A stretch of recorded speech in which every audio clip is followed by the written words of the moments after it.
The ship moved through the darkness of space like a ghost. No light escaped its hull. No energy signature betrayed its presence. The vessel called the Whisper of Prometheus had been designed for one purpose only, to watch without being seen. Commander Yuki Tanaka stood at the observation deck and looked out at the stars. She was a small woman with gray streaks in her black hair. 11 months in deep space had put lines on her face. That had not been there before. She was tired. They were all tired, but their mission was not finished yet. "Commander," said Lieutenant Chen from his station.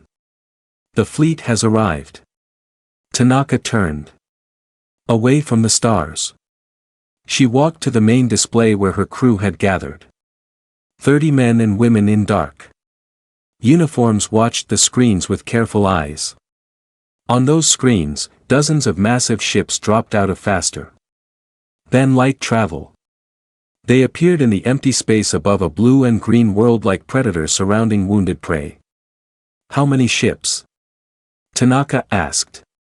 47 capital vessels, Chen replied. Plus support craft. It is a full compliance fleet. The word made Tanaka's stomach turn. Compliance.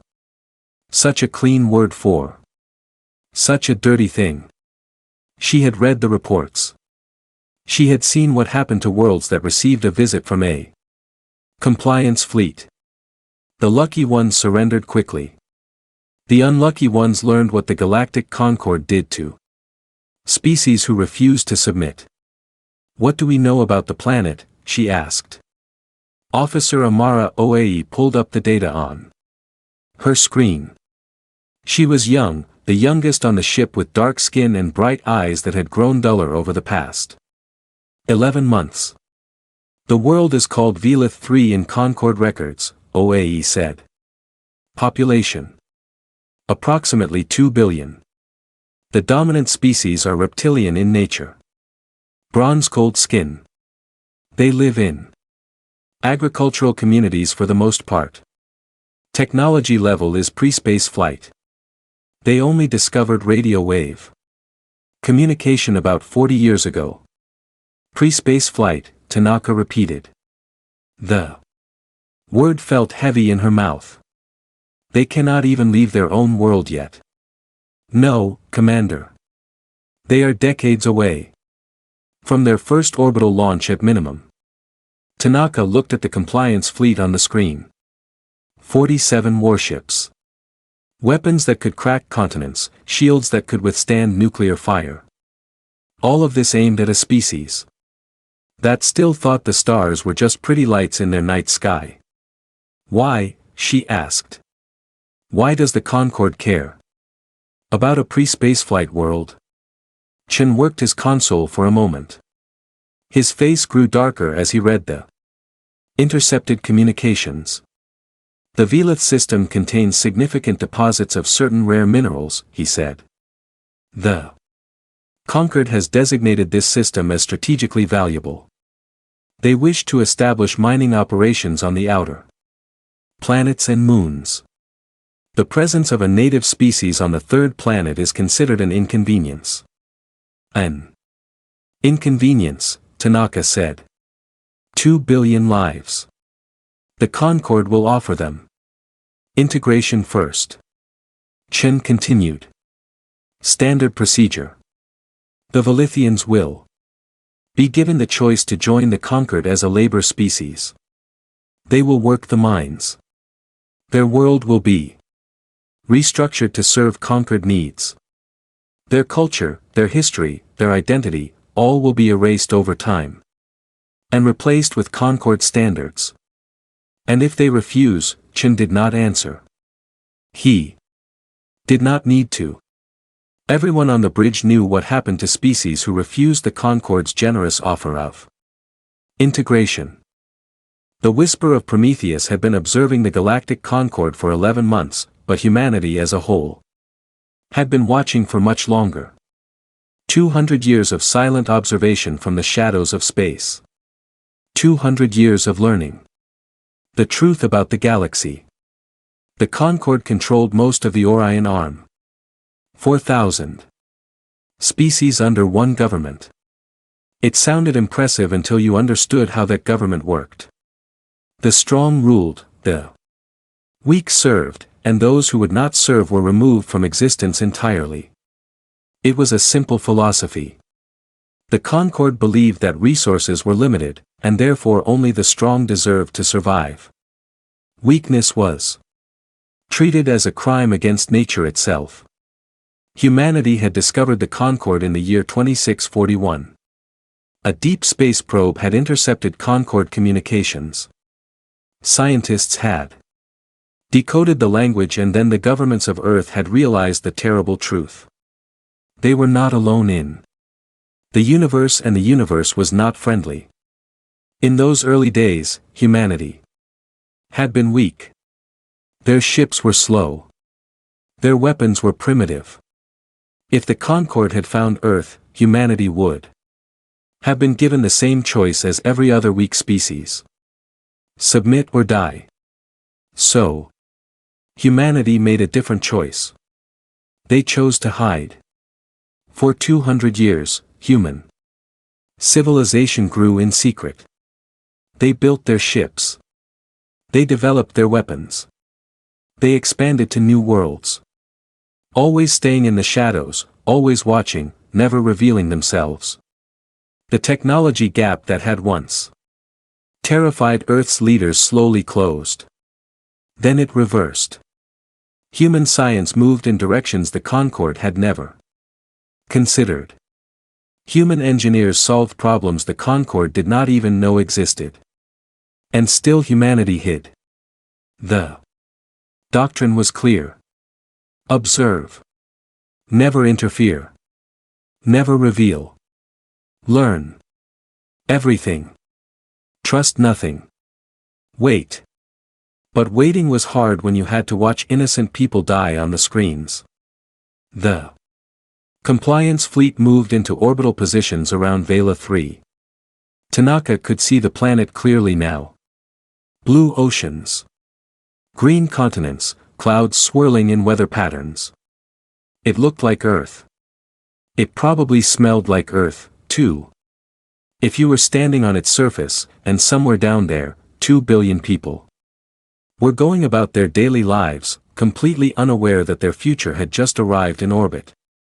We are receiving a broadcast from the lead conquered vessel, Jose said. It appears to be a general announcement intended for the planet's surface. Let us hear it. The speakers crackled with static, then cleared. A voice spoke in a language that the ship's computers translated instantly. The voice was deep and cold and utterly without emotion. Attention. Inhabitants of this world. You have been selected for integration into the Galactic Concorde. This is an honor beyond your comprehension. Your primitive species will be elevated to serve a greater purpose. Representatives of the Concorde will land on your surface within one planetary rotation. You will present yourselves for processing. You will comply with all instructions given by Concorde officials. Resistance will result in corrective measures. This message will repeat. The transmission ended. Then it began again. The same words, the same cold voice. It would keep playing until the conquered grew tired of waiting for an answer. Do the Lithians even understand what is happening? Amara Oae asked. Her voice was quiet. They have never met aliens before. They probably do not even believe aliens exist. And now this. It does not matter if they understand. Chen said the Concorde does not care. They will give the Velithians 1 day to respond. Maybe 2. Then they will begin. Corrective measures. Corrective measures. Another clean word for a dirty thing. The hours passed slowly. The whisper of Prometheus maintained its position. Cloaked and silent. The crew watched and recorded everything. That was their mission. Observe and report, collect data, send it back to Earth, let the politicians and generals decide what to do with the information. But the information never led to action. Humanity had been watching the Concorde commit atrocities for 200 years. They had files on 847 integration actions. They had recorded the extinction of species. They had documented everything in careful detail. And they had done nothing. Tanaka understood why. She truly did. Humanity was not ready for a war with the Concorde. The Concorde had numbers beyond counting. They had thousands of worlds. They had fleets that could darken the sky of any planet. Yes, human technology was advanced. Yes, human weapons were powerful, but was it enough? Could 30 billion humans really stand against a civilization of hundreds of trillions? The doctrine said no. The doctrine said, wait, build more ships. Develop more weapons, grow stronger, and someday, when the time was right, humanity would reveal itself from a position of absolute strength. Someday, always someday, never today. On the planet below, the sun rose over the largest Velithian city. Tanaka watched through long-range sensors as bronze-skinned people emerged from their homes. They walked to markets and workshops and schools. Children played in the streets. Parents called them inside for meals. Old people sat in the sun and talked about the old days. It was morning like any other morning, except that today there were new lights in the sky. Lights that did not move. Like stars. Lights that hung in place and watched. The Velithians noticed. Of course, they noticed. 2 billion people looked up and saw the compliance fleet in their sky and tried to understand what they were seeing. They are broadcasting again, OAE reported. Surface communications are exploding with traffic. They are afraid. They are very afraid. What are they saying? OAE listened for a moment. Her face grew sad. They are praying, Commander. They think the lights are gods. They are praying for mercy. The day passed. Night fell on the Velithian capital. The lights in the sky remained.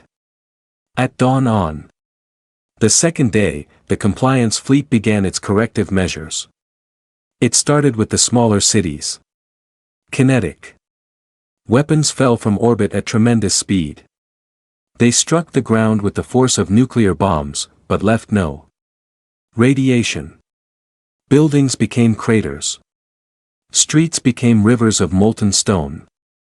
People became ashes so fine that the wind carried them away in moments. The whisper of Prometheus recorded everything. Every impact, every death, every city that vanished in fire and thunder. They are not even giving the Velithians a chance to respond, Chen said. His voice was thick with anger. The deadline has not passed yet. They are just killing them. The Concorde does not need a reason, Tanaka said. She felt hollow inside, empty. How many times had she watched this happen? How many species had she seen burn while humanity hid in the shadows? Commander. OAE's voice was barely a whisper. I am intercepting a transmission from the surface, from the capital city. It appears to be a broadcast of some kind. Show me. The screen flickered. An image appeared. A Velithian home. Simple furniture. Walls decorated with what looked like children's drawings. And in the center of the room, a Velithian woman holding 2 small children in her arms. Her bronze scales were pale with fear. Her eyes were wide and wet with tears, but her voice was steady as she sang to her children. The Universal Translator. rendered the words perfectly. It was a lullaby, a simple song about the stars. And the night and how everything would be bright again when morning came. The mother sang it softly, rocking her children, trying to give them comfort in their final moments. Through the window behind them, the sky was on fire. The transmission cut to static. The city was gone. Tanaka stood frozen at the display. The lullaby echoed in her ears. She thought about her own mother singing to her when she was small. She thought about her daughter back on Earth who was just learning to sing herself. How many? She asked. 12 million in that city alone, Chen said. Total casualties so far are approaching 80 million. The compliance fleet shows no signs of stopping. 80 million people. Who had never harmed anyone. 80 million people whose only crime was living on a planet that the Concord wanted. 80 million voices silenced forever and humanity would do nothing. That was the doctrine. Observe and report. Never interfere. Never reveal. Commander Amara. OAE stepped forward. She was young and afraid, but there was steel in her voice. How long do we just watch? How long do we let this happen? Tanaka looked at her young officer. She looked at the rest of her crew. 30 men and women who had chosen to serve in the darkness of space because they believed in something greater than themselves. They believed in humanity's potential. They believed that someday things would be different. What if someday was today? Tanaka thought about the doctrine. She thought about her orders. She thought about the massive Concorde fleet in orbit. And the small human ship hiding in its shadow. She thought about a mother singing to her children as the world ended around them. Lieutenant Chen, she said. Her voice was calm. How long until reinforcements could arrive if I send an emergency signal? Chen blinked in surprise. Commander, the nearest human fleet is the 23rd Patrol Group. They could arrive in approximately 3 hours at maximum speed. How many ships? 27 vessels. All combat rated. Tanaka nodded slowly. 28 ships, including the Prometheus against 47 Concorde capital vessels. The numbers were not good. But human ships were not Concorde ships. Human weapons were not Concorde weapons, and human soldiers were not Concorde soldiers. Send the signal, she said. Emergency priority, full combat. Deployment. The bridge went silent. Everyone stared at their commander with shock in their eyes. Commander Chen said. Carefully. This will violate every protocol we have. This will reveal humanity to the Concorde. There will be no going back. I know the consequences could be catastrophic. We could be starting a war. I know. Tanaka looked at the burning world on her screen. She looked at the compliance fleet still firing its weapons into helpless cities. Send the signal. She repeated. Humanity has hidden in the darkness for 200 years. We became strong because we were afraid of what the universe might do to us if it found us. But we did not become strong just to hide forever. We became strong so that someday when it mattered, we could stand up and say enough. She turned to face her crew. Her eyes were hard and bright. Today it matters. Today. We say enough. Send the signal. Lieutenant Chen nodded slowly. His hands moved across his console. Somewhere in the deep darkness of space, a message began its journey. Emergency, all ships. Come now. Tanaka looked one more time at the burning world called Velith 3. Help was coming. The whisper of Prometheus waited in the darkness while the world below burned. Commander Yukit Tanaka stood at the center of her bridge and watched the countdown on the main display. 2 hours and 43 minutes until reinforcements arrived. 2 hours and 43 minutes of silence and shadows while the compliance fleet continued its work of destruction on the planet's surface. The death toll had passed 100 million. Cities that had stood for centuries vanished in moments. Libraries full of ancient knowledge became dust. Temples where generations had prayed became craters. And still the fire fell from the sky. They are methodical, Lieutenant Chen observed. His voice was flat and cold. They are destroying all major population centers first. Then they will move to the smaller towns and villages. Standard Concord Integration Protocol for Hostile Species. Hostile. Tanaka repeated. The Velithians never fired a single weapon. They do not have weapons that could reach orbit. They could not hurt the Concord fleet even if they wanted to. That does not matter. The Concord considers any species that does not immediately surrender to be hostile. The Velithians waited too long. They asked too many questions. They tried to negotiate. That was enough. Tanaka closed her eyes for a moment. She thought about the long history that had led to this moment. The history of humanity's relationship with the stars. When the first radio signals from the Galactic Concord had reached Earth in 2641, humanity had celebrated. They were not alone. The universe was full of life and intelligence and wonder. Scientists danced in their laboratories. Politicians made speeches about a new era of cosmic brotherhood.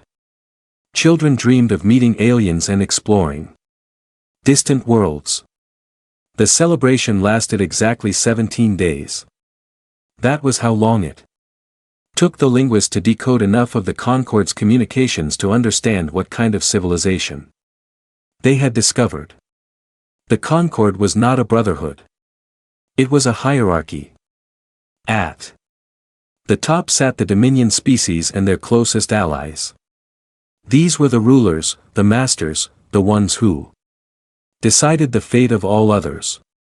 Below them were the integrated species, thousands of civilizations that had been conquered and absorbed over millions of years. These species served the Concord in whatever capacity the Dominion required. Workers, soldiers, servants, slaves in all but name. At the bottom were the uncontacted species. Primitive civilizations that had not yet been discovered and given the choice. Integrate or die. Earth was an uncontacted world. Humanity was a primitive species, and the Concord had very specific protocols for dealing with primitives who refused to accept their place in the galactic order. Tanaka remembered learning about the panic years in her history classes. The decade after the discovery, when humanity nearly destroyed itself in fear, nations blamed each other for attracting alien attention. Wars erupted over resources and territory. Religious movements proclaimed the end of days. Suicide rates climbed as people lost hope. But humanity did not break. Somehow, despite everything, they found a way forward. The nations of Earth put aside their differences. They formed the United Terran Sovereignty, a single government for all of humanity. They agreed on a plan that seemed insane at the time, but was really the only option that made sense. They would hide. If the Concord found Earth, humanity would die, so humanity would make sure the Concord never found them. They would build ships that could not be detected. They would develop technology in secret. They would expand into the galaxy like ghosts, settling worlds the Concord had overlooked, always staying in the shadows. And they would watch. They would learn everything about their enemy. They would study Concord technology and find ways to counter it. They would prepare for the day when hiding was no longer possible. That day had always seemed far away.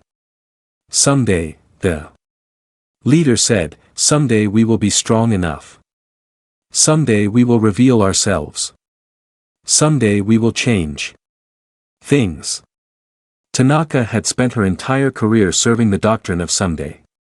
She had watched 3 integration actions before this one. She had recorded the deaths of millions and sent the data back to Earth where it would be filed and studied and ultimately do nothing. But the mother singing to her children had broken something inside her. That lullaby had been the final weight that tipped the scale. Commander Amara Oae looked up from her console. I am detecting changes in the compliance fleet formation. Several vessels are breaking orbit. Where are they going? The largest continent. There are still some major population centers there that have not been struck yet.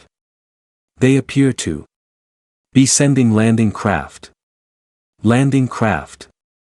Ground forces. The orbital bombardment was just the beginning. Now the Concorde would send soldiers to deal with the survivors. They would round up the Lithians who had escaped the fire from the sky. They would sort them into categories, useful and useless. The useful ones would be shipped off to labor camps. The useless ones would be eliminated. How long until our fleet arrives?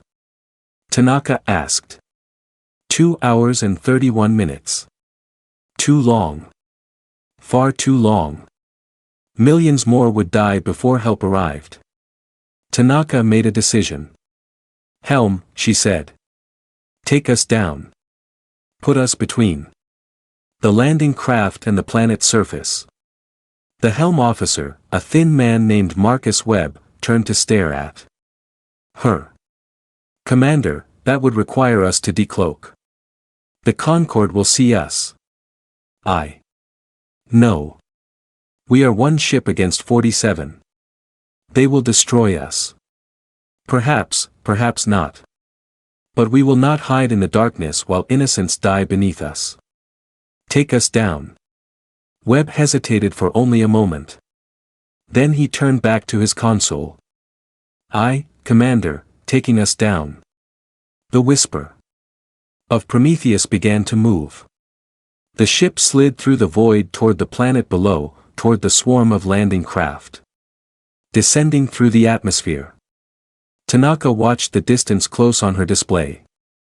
When we decloak, she said, I want a full broadcast on all frequencies. Every ship in this system needs to hear what I have to say. Understood? Chen replied. Broadcast ready on your command. Tanaka straightened her uniform. She brushed a strand of gray hair from her face. She took a deep breath. Now the cloak fell away. For the first time in 200 years, a human vessel revealed itself to the Galactic Concorde. The whisper of Prometheus appeared in the space between the landing craft and the burning world. It was a small ship compared to the massive Concorde vessels. Dark gray hull, sharp angles, no visible weapons. Though the weapons were certainly there on the bridge, Tanaka began to speak. Attention, Concorde Fleet. This is Commander Yuki Tanaka of the United Terran Sovereignty Vessel Whisper of Prometheus. The world you are attacking is now under human protection. You will cease all hostile operations immediately. You will withdraw your forces from this system. This is not a request. This is a demand. Silence. Then the communications console erupted with incoming signals. They are scanning us, Chen reported. Multiple ships. Attempting to identify our vessel type. They are not finding us in their databases. Of course, they were not. Human ships existed nowhere in Concorde records. For 2 centuries, humanity had been nothing but shadows and whispers, rumors that were dismissed as impossible. Sensor ghosts that were blamed on equipment malfunctions. Until now. A response came through the speakers. The voice was deep and rough. Filled with contempt. Unknown vessel. I am Admiral Vethkal of the Dominion. Commander of this compliance fleet. I do not know what species you represent or what backwater world produced you, but you have made a fatal error. This system belongs to the Galactic Concord. This planet belongs to the Galactic Concord. You will surrender your ship immediately or be destroyed. Tanaka smiled. It was not a happy smile. Admiral Vethkal, I represent the human species of the planet Earth. You have never heard of us because we did not wish to be heard. We have watched your Concord for 200 of our years. We have seen what you do to species you consider weak. We have recorded your crimes and we have decided that your crimes will stop today. A pause. Then Vethkal laughed. It was an ugly sound. One ship. You come to challenge a compliance fleet with one ship. You are either mad or stupid. Perhaps both. Very well. You will serve as an example to any other primitives who think they can challenge Concord. Authority. I would not recommend that course of action. Admiral. And why not? Because I am not alone. Tanaka nodded to Chen. Signal the fleet. 27 more vessels. Decloaked. They appeared all around the compliance fleet in perfect formation. 27 ships that had been waiting in the darkness, invisible and silent for the past several minutes. The 23rd Patrol Group had arrived ahead of schedule. On the Concord vessels, alarms began to sound. Admiral, Chen said with satisfaction in his voice. I am reading significant power fluctuations in multiple Concord ships. Their crews are panicking. They are trying to raise shields and charge weapons, but our electronic warfare systems have already penetrated their networks. They are experiencing system failures across their fleet. Vithkal's voice came through the speakers again. This time there was less contempt and more uncertainty. How is this possible? Our sensors detected nothing. Our security systems detected nothing. How did you do this? We have had 200 years to study your technology, Admiral. We know its strengths. More importantly, we know its weaknesses. Your Concord believes itself to be the most advanced civilization in the galaxy. That belief is incorrect. You are bluffing. You must be bluffing. 28 ships cannot defeat 47 capital vessels. Then call our bluff, Admiral. Attack us. See what happens. Silence. On the display, Tanaka could see the Concord ships holding position. They were afraid. They had never encountered an unknown species with technology they could not understand. Their entire worldview was built on the assumption that the Concord was superior to all others. That assumption was crumbling. Commander, OAE said quietly. The landing craft have stopped their descent. They are holding position in the upper atmosphere. Awaiting orders. The orbital bombardment has also ceased. Chen added. All Concord weapons have gone silent. Tanaka felt something loosen in her chest. For now, at least the killing had stopped. Admiral Vethkal, she said. I will give you one opportunity to withdraw. Take your fleet and leave this system. Report to your superiors that humanity exists and that we will not tolerate the destruction of innocent species. This is your only warning. You dare to give orders to the Dominion? Vethal's voice was rising with anger. You dare to threaten the Galactic Concord? Do you have any idea what forces we can bring to bear against you? Yes, we do. We have studied your military capabilities extensively. We know exactly how many ships you can deploy. We know your fleet compositions and your tactical doctrines. We know the locations of your shipyards and your supply lines. We probably know more about your military than most of your own officers do. Then you know you cannot win. One species against 4,000. One civilization against the entire galaxy. We shall see. But that is a question for another day. Today the only question is whether you withdraw or whether we destroy your fleet. Choose quickly. Admiral. My patience is limited. More silence. Tanaka could imagine the debate happening on the Concorde flagship. Bethka was a proud creature.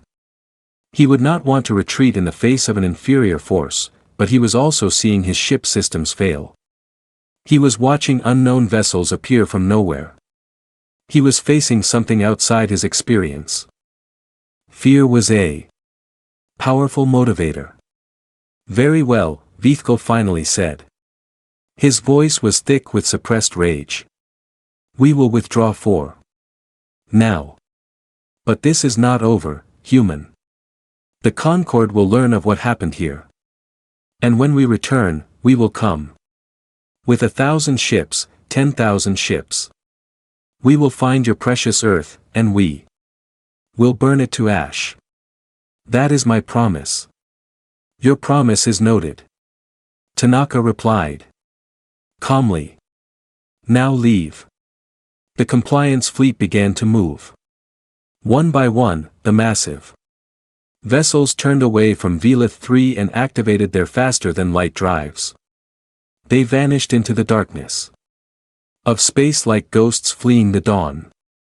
In less than an hour, they were gone. Only the human ships remained.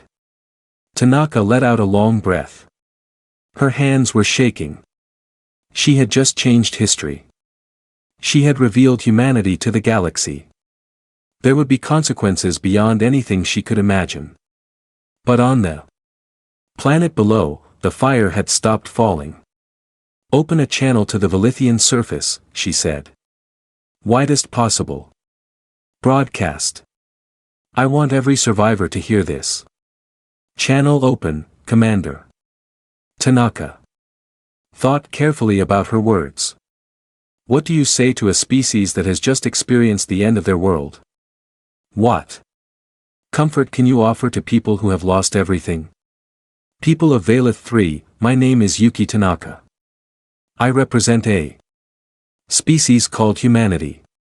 We come from a world far from here, a world you have never heard of and could not see in your night sky. We have been watching the galaxy for a long time. We have seen the Concorde destroy many worlds like yours. We have watched in silence because we were afraid. Today, we stopped being afraid. Today, we chose to act. The Concorde fleet has withdrawn. They will not return soon. In that time, we will help you rebuild. We will share our technology with you. We will protect you. You are not alone anymore. You never have to be alone again. She paused. On the screens, she could see sensor data from the planet's surface. Velithians were emerging from hiding places. They were looking up at the sky where the fire had stopped and the strange new lights hung motionless. We cannot undo what was done to you. Tanaka continued. We cannot bring back the ones you lost. All we can offer is a future. A future where no one will ever do this to you again. If you want that future, we will build it together. She closed the channel. The bridge was silent. Her crew was staring at her with expressions of awe and fear and hope. Commander Chen said quietly. What happens now? Tanaka looked at the blue and green world that filled her view screen. Half of it was Dark with smoke. Cities still burned. Millions were dead, but millions more were still alive. Now, she said, we begin. Contact Earth. Tell them what we have done. Tell them the hiding is over. Tell them it is time for humanity to step into the light. The message went out into the darkness. And across the galaxy, things began to change. Admiral Vithkal of the Dominion had lived for 300 standard years. He had commanded fleets that conquered entire star systems. He had watched species bow before the might of the Galactic Concord. He had never known defeat until today. His flagship, the Eternal Supremacy, drifted in space. At the edge of the Velith system. The ship that had struck fear into hundreds of worlds was now dark and silent. Power systems had failed. Weapons were offline. Engines were dead. Even the emergency lighting flickered. Uncertainly. Vithal sat in his command chair and tried to understand what had happened. The battle, if it could be called a battle, had lasted 11 minutes. It began when he gave the order to destroy the human vessels. A compliance fleet at full strength against 28 unknown ships. The mathematics were simple. Victory was certain. Then the humans fired their weapons. Bethkal had seen many weapons in his long career. Plasma cannons that could melt through armor. Kinetic accelerators that could punch holes in moons. Nuclear warheads that could sterilize planets. He thought. He knew everything about warfare in the galaxy. He knew nothing. The human weapons seemed to ignore shields entirely. Energy beams passed through defensive barriers as if they did not exist. Concord ships began to die in the first 30 seconds. 5 vessels vanished in brilliant flashes of light. Then 10 more, then 15. Bethkal ordered evasive maneuvers. His helm officer reported that navigation systems were no longer responding. He ordered emergency shield reinforcement. His tactical officer reported that shield generators were shutting down one by one. He ordered a retreat to faster than light speed. His engineer reported that the FTL drive had been somehow disabled. The humans had seized control of his ship without ever boarding it. Their electronic warfare capabilities were beyond anything the Concord had ever encountered. Every system the Eternal Supremacy possessed was now under human command. The rest of the Compliance fleet fared no better. Within 11 minutes, half the fleet was destroyed. The other half was disabled. Drifting helplessly in the void while human vessels moved among them like predators examining their catch. 300 years of victories. 300 years of absolute confidence in Concord's superiority. All of it erased in 11 minutes.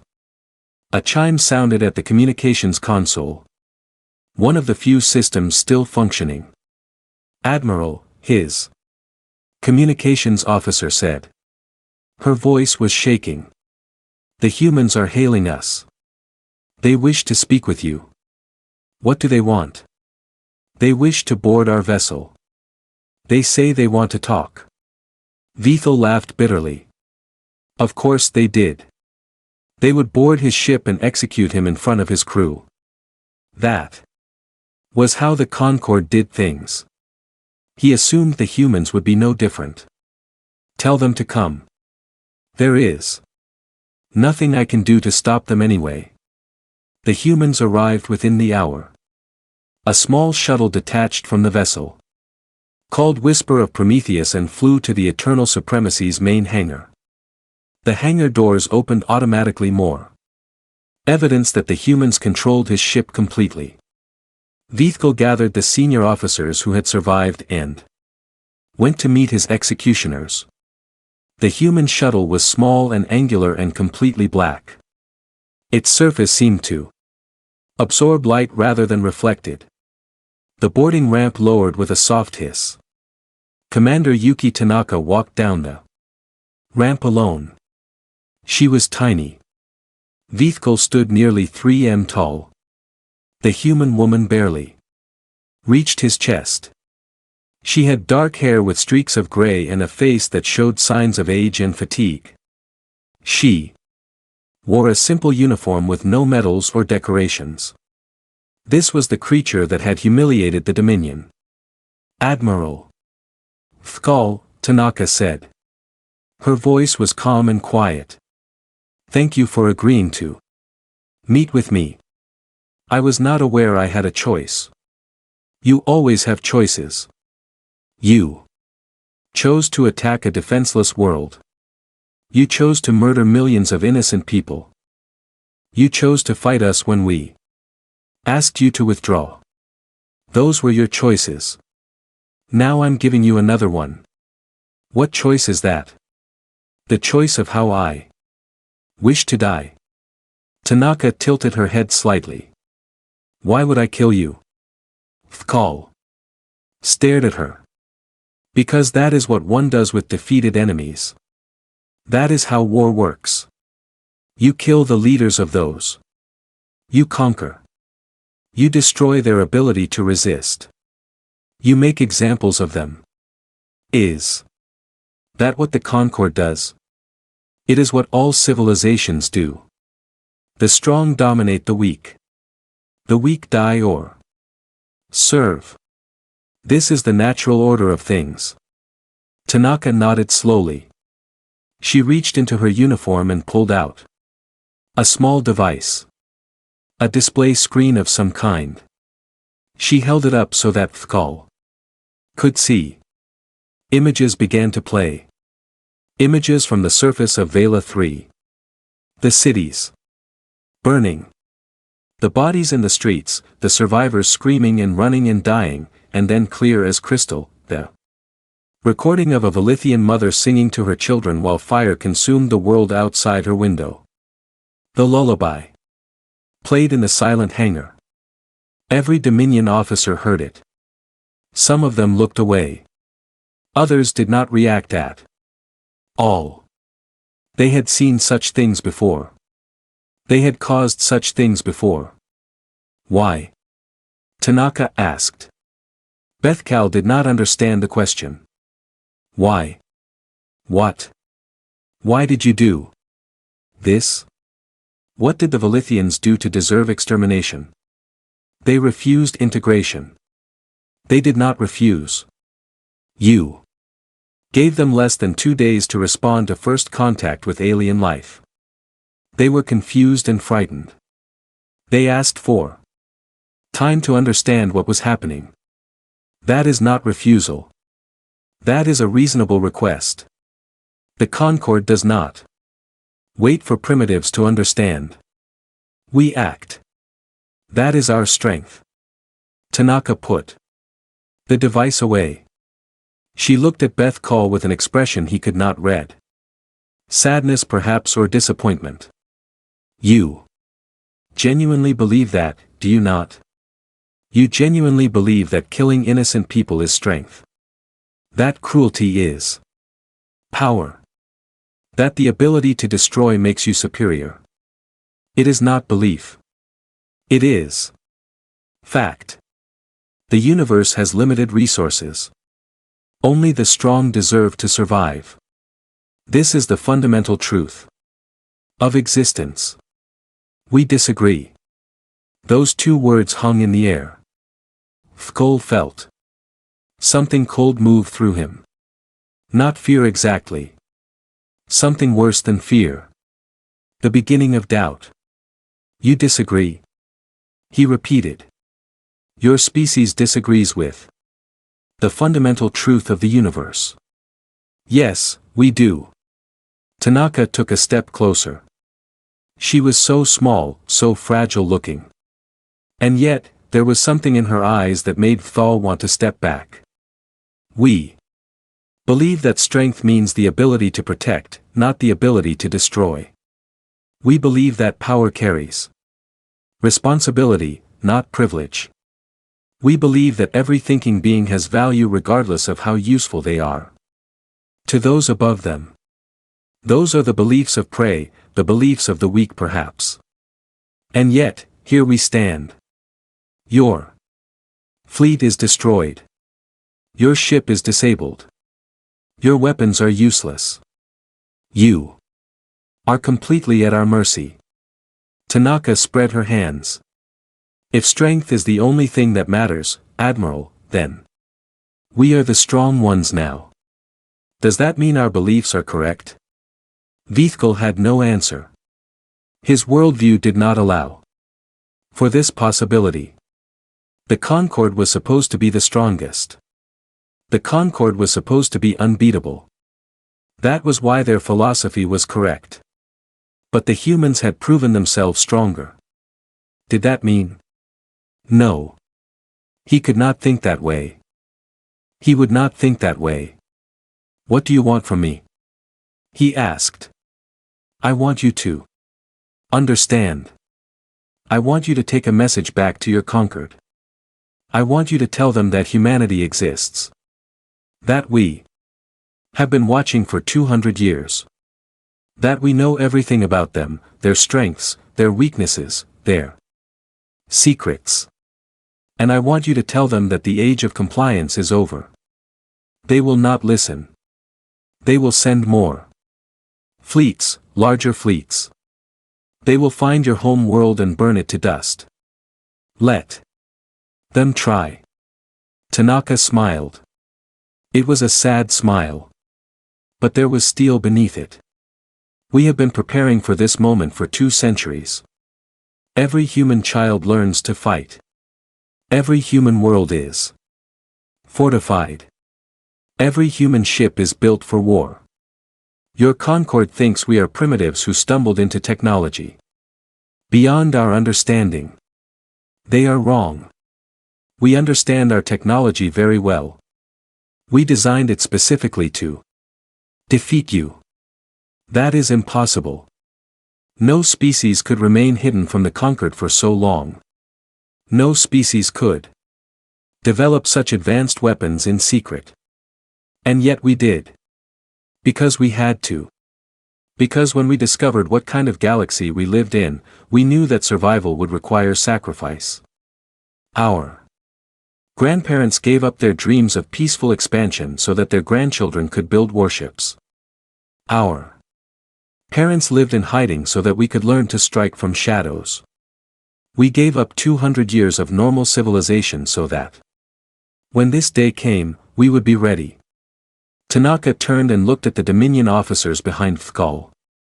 Most of them would not meet her eyes. You are not evil, she said. Not as individuals.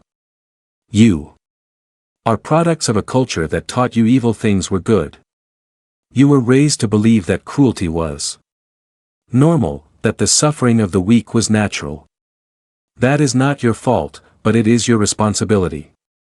You can choose to be different. You can choose to be better. The Dominion will never accept such weakness. One of the officers said, then the Dominion will fall. Not today. Perhaps not tomorrow. But eventually. Because here is the truth that your Concord never understood. Cruelty is not strength. Fear is not respect. Domination is not leadership. Empires built on the bones of the innocent always collapse. Always. It is only a matter of time. Tanaka walked back toward her shuttle. At the ramp, she turned one more time. I am restoring partial power to your vessel. Life support, basic propulsion, and communications. You will be able to reach conquered space in approximately 3 weeks. Use that time to think about what I have said. And when you reach your masters, tell them this. Humanity is no longer hiding. We are watching. And if the Concord ever attacks another innocent world, we will not simply defend that world. We will come for the Concord itself. She walked up the ramp. The shuttle sealed itself and lifted off. The hangar deck. Moments later, it was gone. Bethkel stood in the silent hangar. For a long time. His officers waited for orders. None came. He was thinking about a mother singing to her children. He was thinking about the look in Tanaka's eyes when she asked why.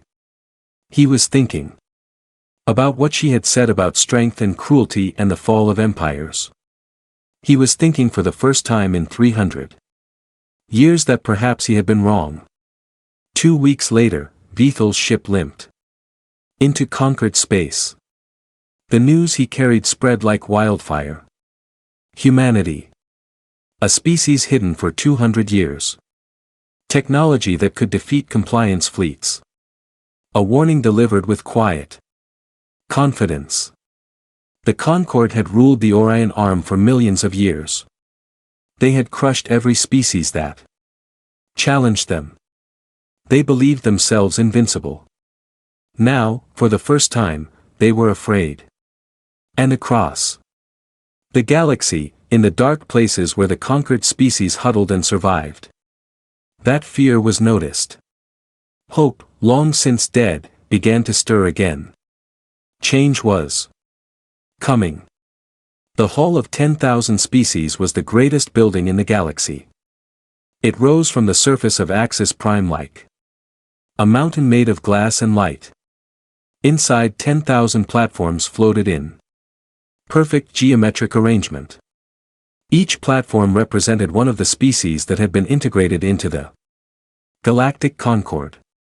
Each platform had a place in the vast hierarchy that governed all known civilization.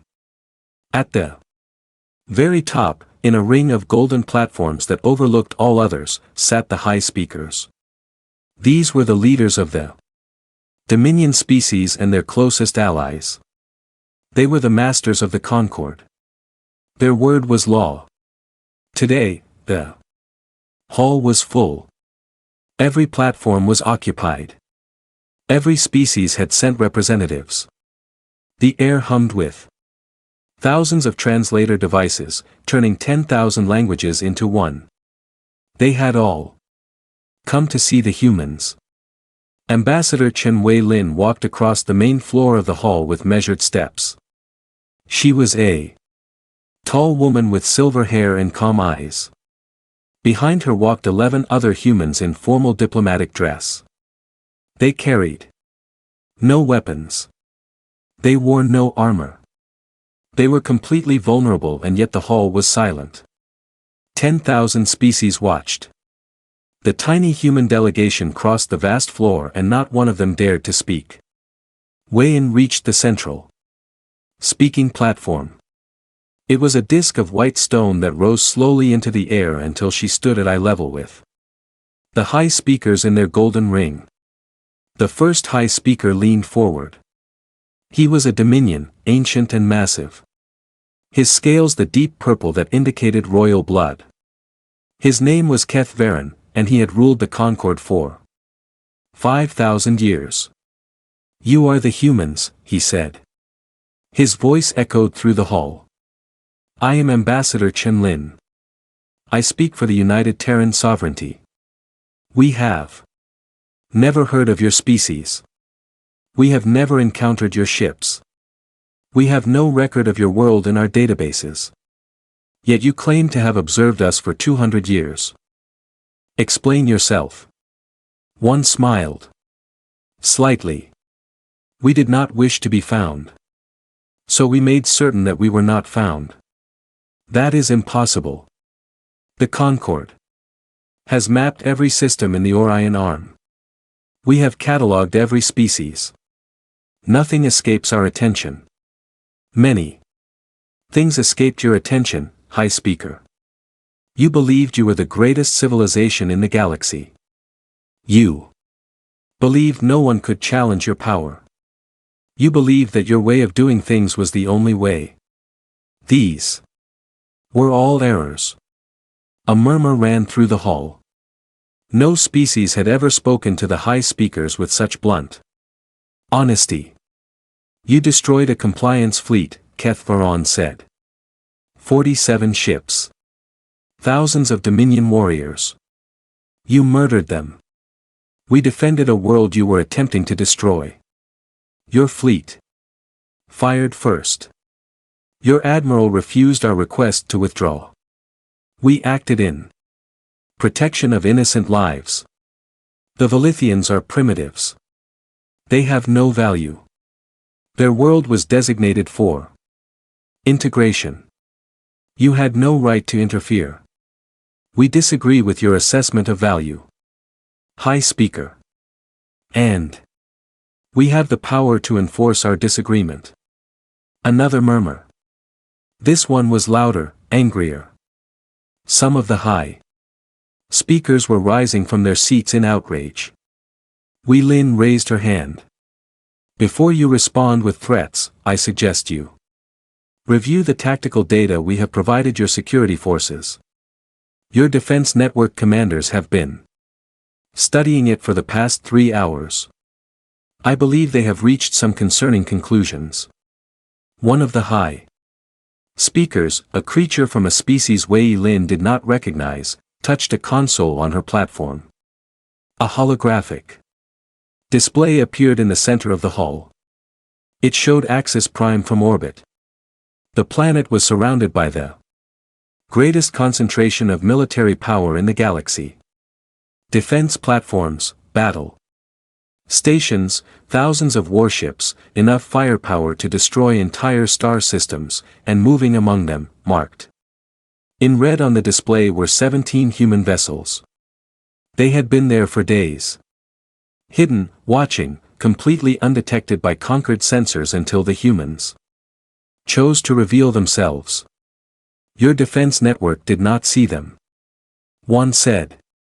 Your ships did not see them. Your orbital platforms did not see them. 17 vessels sitting in the heart of your most protected system. And you had no idea they were there until we told you. Silence. The kind of silence that comes when everything you believed is suddenly proven wrong. We are not here to threaten you. Wynne continued. We are not here to demand surrender. We are here to explain some things and to make a request. Whether you choose to listen is up to you. Kev Varen recovered his composure. Speak then. We will hear your words, even if we do not accept them. Wynne nodded. She took a breath. This was the moment she had been preparing for her entire life. The moment humanity would explain itself to the galaxy. My species is called human. We come from a world called Earth. Approximately 4,000 light years from here. We are young by conquered standards. Our recorded history spans only about 10,000 years. We developed spaceflight technology approximately 600 years ago. Young indeed, one of the high speakers sneered. Barely civilized. We discovered the conquered in the year we called 2641. We intercepted your communications. We decoded your languages. And we learned the truth about how the galaxy works. Juan paused. She looked around the hall at the 10,000 species watching her. We learned that the conquered operates on a simple principle. The strong rule, the weak serve, and those who resist are destroyed. We learned that you have done this for millions of years. We learned that you have exterminated thousands of species who refuse to submit to your hierarchy. And we learned that if you found Earth, you would do the same to us, the natural order. Kev Vaughn said, the universe is harsh. Resources are limited. Only the strong deserve to survive. We have heard that philosophy from Admiral Vithkal. We find it unconvincing. You find the fundamental truth of existence unconvincing. We find your interpretation of that truth unconvincing. Wei-In touched her own console. A new display appeared in the hall. Images, recordings, data. This is What we have collected over 200 years of observation. Documentation of 847. Integration actions. Records of species extermination. Evidence of systematic genocide against any civilization that refused to bow to Concord authority. The images were terrible. Burning worlds. Mass graves, entire populations marched to processing centers and never seen again. Children separated from parents. Cultures erased, languages forbidden, identities destroyed. Some of the species in the hall looked away. Others stared with haunted eyes. Many of them recognized what they were seeing. They had survived it themselves generations ago. We have done terrible things too. Wayan said, humanity is not innocent. We have fought wars among ourselves. We have committed cruelties that shame us. We have caused suffering that we can never undo. She let that hang in the air for a moment. But we remember those things as crimes. We teach our children about them so they will understand what happens when we forget our values. We do not celebrate our atrocities. We do not build our civilization on the principle that cruelty is natural. Pretty words, Keth Varen said. But words mean nothing. Power means everything. And your power, impressive as it is, cannot match the full might of the Concord. Perhaps not. Perhaps you could eventually defeat us if you committed everything you have. But that would take time. It would require resources. And while you were focused on destroying humanity, other things would happen. Wayan gestured at the gathered species around her. 4,000 species serve the Concord. Most of them were conquered. Most of them remember what was done to their ancestors. Most of them hate you. They stay obedient. Because they believe resistance is hopeless. They believe the Concord cannot be challenged. She smiled. We have just proven that the Concord can be challenged. We have shown that your ships can be destroyed. We have demonstrated that your technology can be beaten. And now every conquered species in this hall is asking themselves the same question. If the humans can fight back, why can we not fight back too? The murmur that ran through the hall was different this time. Not anger, not outrage. Something that sounded almost like hope. You are threatening to incite rebellion. Kian said, I am stating a fact. Your Concord is held together by fear. You have just seen that there is something stronger than fear. You can try to destroy us, but you will have to fight on many fronts at once. How many species will take the opportunity to rise up? How many old grudges will resurface? How much of your carefully maintained order will collapse while you are distracted with us? What do you want? The question came from one of the other high speakers. She was younger than Keth Varen. Her scales a lighter shade of purple. There was something in her voice that was not quite hostility. I want the killing to stop.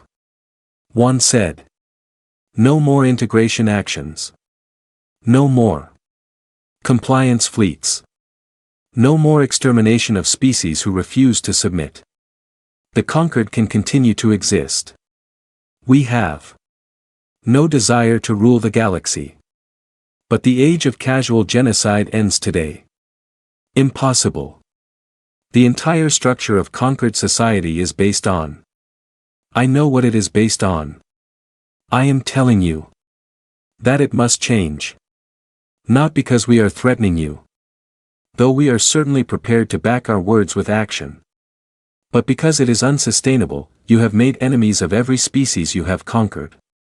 You have created a galaxy full of people who would celebrate your downfall. That is not strength. That is weakness disguised as strength. It is a house built on sand, waiting for a storm. Wei looked directly At Keth Varen. We are the storm, High Speaker. We did not want to be. We hid. For 200 years hoping that things would change on their own. They did not. So now we are here and we are offering you a choice. Change willingly or be forced to change. Those are the only options. And if we refuse both, if we fight you with everything we have, then you will probably destroy us eventually. But we will hurt you first. We will hurt you badly. And while you are hurting, the galaxy will be watching. Every conquered species will see that resistance is possible. Every oppressed world will know that the concord can bleed. You may win the war against humanity, but you will lose everything else. Your empire will crumble. Your legacy will be ashes. Is that what you want? Kovarin was silent. His ancient eyes studied the human woman standing before him.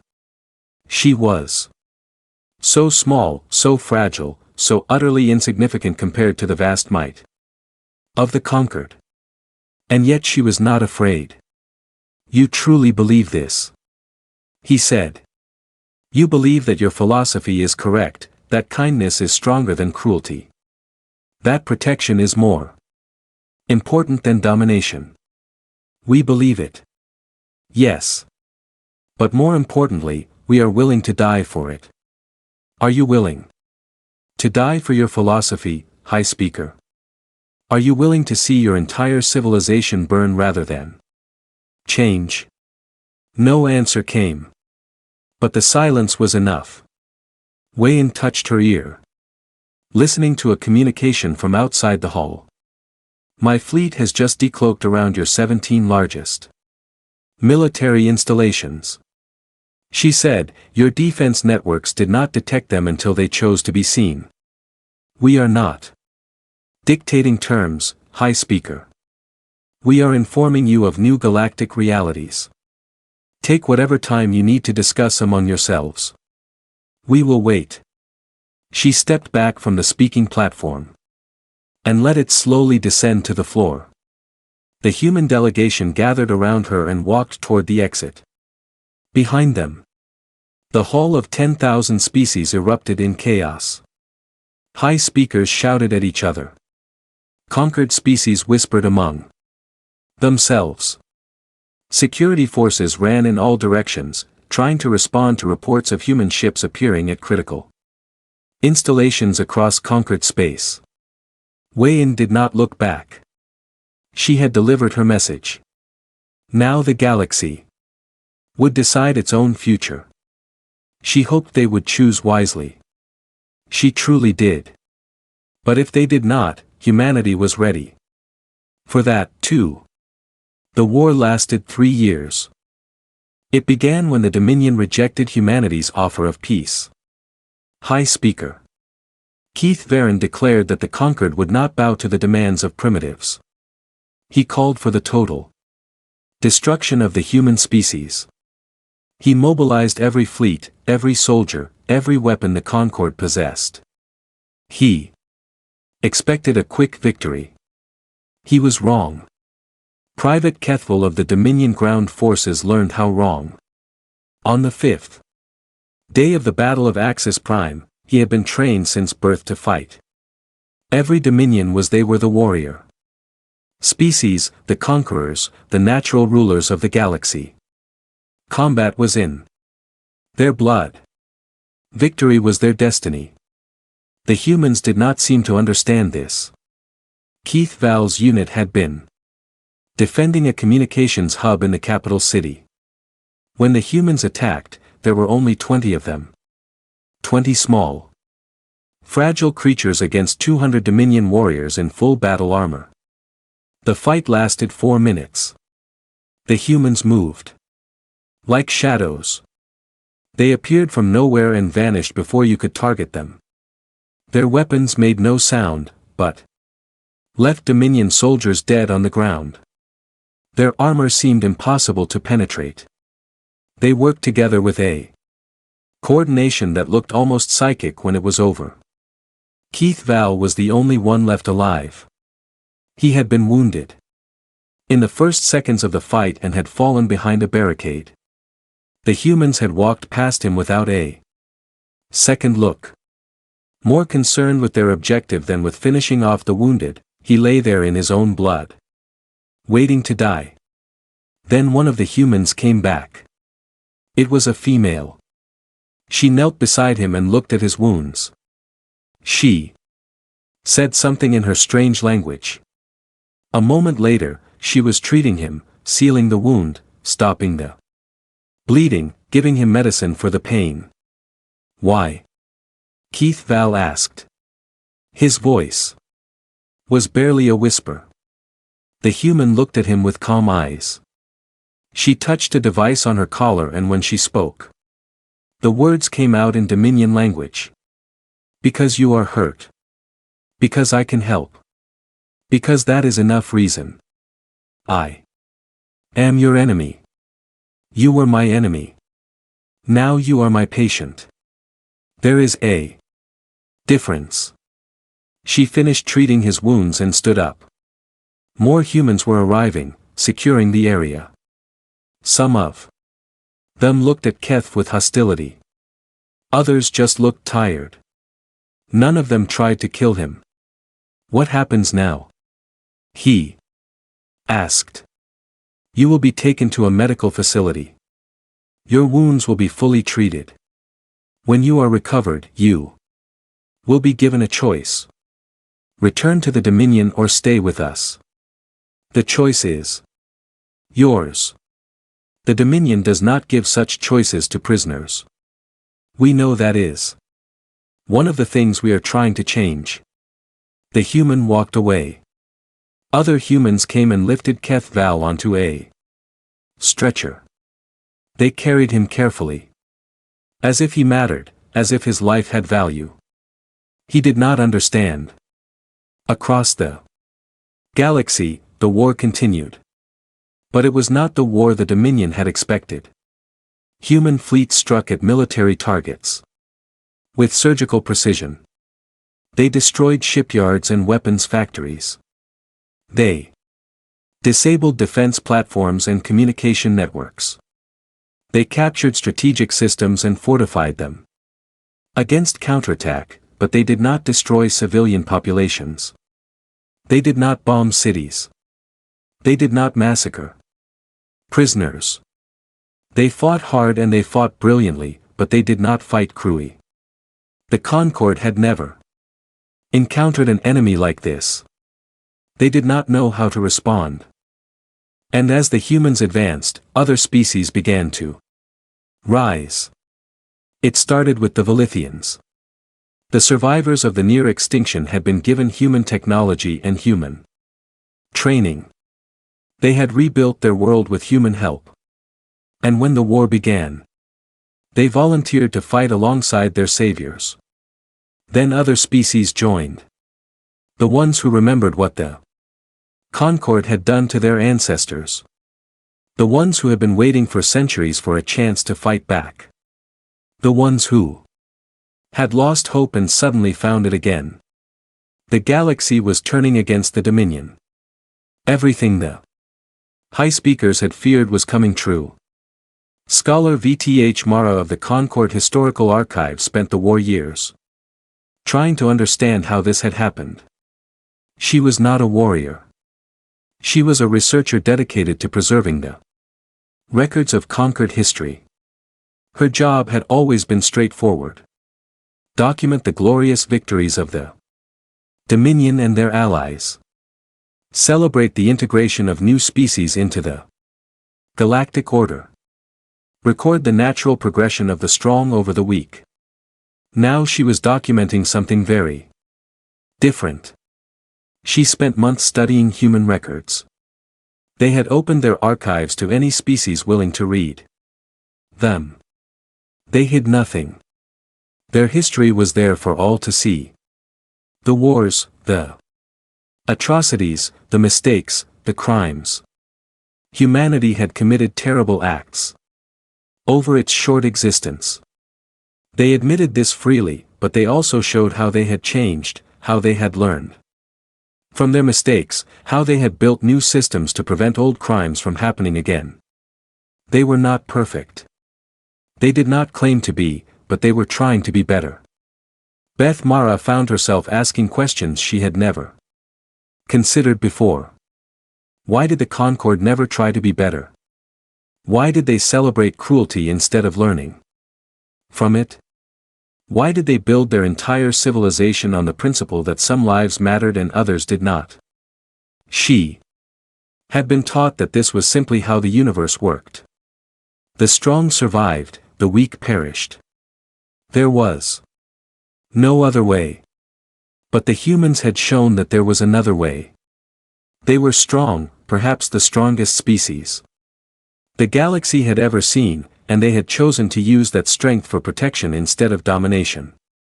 If they could make that choice, why could the Concord not make it too? Beth Mara began writing a new history, not a celebration of conquest, but an honest account of what the Concord had done, the species they had destroyed, the cultures they had erased, the billions of lives they had ended, because those lives were considered inconvenient. It was not an easy thing to write. It was not an easy thing to read, but it was the truth. And the truth, she had come to believe, was the only foundation on which anything lasting could be built. The war ended not with the extinction of the Dominion, but with their defeat. Human fleets surrounded the core worlds. Human soldiers held the key military installations. Human ships controlled the space lanes that kept conquered civilization functioning. The High Speakers had two choices: surrender or watch their entire species starve. They chose surrender. The terms were not what anyone expected. The humans did not demand slavery. They did not require the destruction of Dominion culture. They did not massacre the leadership or install puppet governments. They demanded justice. The leaders who had ordered genocide would be tried for their crimes. The systems that had enabled those crimes would be dismantled. The species that had been conquered would be given the choice to leave the Concord or stay. And the Dominion would be forced to live with the consequences of what they had done. Some of those consequences were harsh. Keith Vaughn and the other High Speakers who had ordered integration actions were convicted of crimes against sentient life. They were not executed. The humans did not believe in execution. Instead, they were imprisoned on a world where they could do no more harm. With access to the full historical records of their crimes, they would spend the rest of their long lives learning exactly what they had done. The Dominion people were not punished for the crimes of their leaders. They were allowed to keep their worlds, their culture, their identity, but they were no longer masters of the galaxy. They were simply one species among thousands, equal to all others, with no special privileges and no special powers. Many of them found this unbearable. To have been the rulers of everything and become the rulers of nothing was a humiliation beyond words. Others, like Private Keith Val, found it strangely liberating. He had returned to Dominion space after his recovery in the human medical facility. He had expected to be executed as a traitor for accepting human help. Instead, he found a society in chaos, struggling to understand a world where strength no longer meant the right to dominate. He became a teacher. He taught young Dominion about the history elders had hidden from them. He taught them about the species their ancestors had destroyed. He taught them that there were other ways to be strong. It was difficult work. Many Dominion resisted the new ideas. They clung to the old ways, insisting that cruelty was natural and domination was right. But slowly, generation by generation, things changed. 5 years after the war ended, Admiral Yuki Tanaka returned to Velith 3. She had been promoted many times since that first day when her ship decloaked above a burning world. She had commanded fleets in battle. She had negotiated treaties with hostile species. She had become one of the most famous humans in the galaxy. But she had never forgotten the moment that started everything. The mother singing to her children while fire fell from the sky. The Velithians had rebuilt their world. The cities were new, constructed with a blend of human technology and Velithian design. The population had recovered from the near extinction, though it would take generations to return to what it had been. Life was continuing. Tanaka walked through the capital city without escort. The Velithians knew who she was. They stepped aside as she passed, bowing their bronze-scaled heads in respect. Some of them reached out to touch her uniform as if she were something holy. She found her way to a memorial in the center of the city. It was a simple structure, a wall of black stone with names carved into it. Millions of names. Everyone who had died in the compliance action. Everyone who would never see what their world had become. A young Velithian approached her. A child barely half-grown with bright curious eyes. The child held something in her small hands. "You are the human," the child said. "The one who saved us." "I am one of them," Tanaka said. "There were many. My grandmother talks about you. She was there when the fire stopped. She saw your ship appear in the sky. She says, you are the reason I exist." Tanaka did not know what to say to that. She had never gotten used to being thanked for doing what seemed like the obvious right thing. The child held out her gift. It was a drawing on rough paper, crude lines and simple colors. But the image was clear. A human ship, dark and angular, blocking out the fire that fell from above. Around the ship, dozens of Velithian figures looked up with hope. "I made this for you," the child said. "My grandmother told me the story, and I wanted you to have it." Tanaka took the drawing. Her hands were steady, but something in her chest felt tight.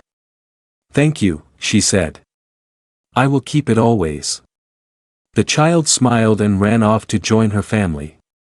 Tanaka watched her go. A child who would never have existed if things had happened differently. A future that was only possible because humanity had chosen to act. She looked at the memorial wall. So many names. So many people who had not survived to see this moment. She wished she could have saved them too. She wished she had acted sooner, faster, better. But she had done what she could, and sometimes that was enough. Tanaka left the memorial and walked back toward the spaceport. She had other duties, other responsibilities. The galaxy was still changing, still adjusting to the new reality. There was much work to be done. But for a moment, standing on a world that had nearly died and was now alive with hope, she allowed herself to feel something like peace. The galaxy had believed for millennia that strength meant the willingness to destroy. They had not considered that true strength might be the willingness to protect and the capability to enforce that protection. Absolutely. Humanity had watched from the darkness for 200 years, learning a simple truth. The universe was not kind. But that did not mean they could not be. The stars were the same as they had always been, cold and distant and uncaring. But the people who lived beneath them were different now. They knew that cruelty was not inevitable. They knew that power did not have to mean domination. They knew that even in a harsh universe, it was possible to choose kindness. That was the legacy humanity had brought to the galaxy. Not conquest, not empire, just the simple revolutionary idea that every life had value. It was a small thing. Perhaps, but small things could change everything.